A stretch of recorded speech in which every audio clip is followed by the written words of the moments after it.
আমার বরের মধ্যে যে এত ট্যালেন্ট আমি জানতাম না। ভাই সাব ও চালাচ্ছে জেসিবি। আজকে কিন্তু কেউ বলতে পারবে না কবে পুজো গেছে আর কবে ব্লগ করছে। আমি কিন্তু একদম স্ট্যান্ড বাই হয়ে ব্লগ করছি। তো হে গাইস, হর হর মহাদেব। আজকে হচ্ছে শিব পুজো, আর শিব পুজোর শিবরাত্রির দিনকেই আমি পুজো করছি।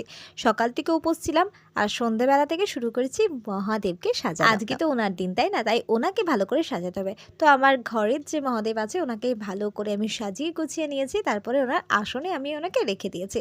আর দেখো লাস্ট ফাইনাল লুক ওনার হচ্ছে এইটা।